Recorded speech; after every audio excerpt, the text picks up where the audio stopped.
اعوذ باللہ من الشیطان الرجیم بسم اللہ الرحمن الرحیم۔ السلام علیکم۔ آج کا وظیفہ سینے میں سوزش کے علاج کے لیے وظیفہ ہے۔ سینے کی سوزش کا علاج بہت ہی آسان ہے انشاءاللہ تعالی۔ اللہ پاک کے فضل و کرم سے بہت ہی برکت والا وظیفہ آپ کی خدمت میں حاضر ہے۔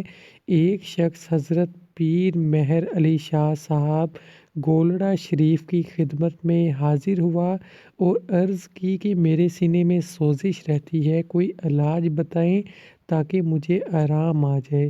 پیر علی شاہ صاحب رحمۃ اللہ علیہ نے فرمایا کہ ہر نماز کے بعد 3 مرتبہ سورہ فاتحہ پڑھ کر اپنے اوپر دم کر لیا کرو، انشاءاللہ تعالی سینے کی سوزش دور ہو جائے گی۔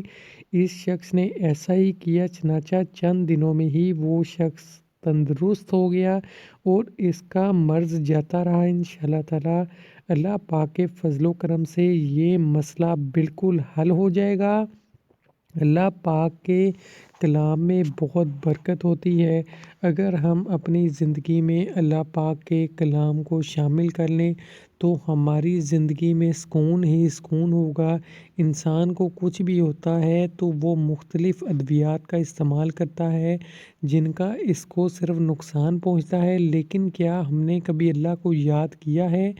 ویڈیو کو صدقہ جاریہ کے طور پر زیادہ سے زیادہ شیئر کیجیے۔ ویڈیو اچھی لگی ویڈیو کو لائک کیجیے، ہمارے چینل کو سبسکرائب کیجیے اور بیل آئیکن پہ کلک کیجیے تاکہ نئی آنے والی ویڈیوز آپ کو ملتی رہیں۔ خدا حافظ۔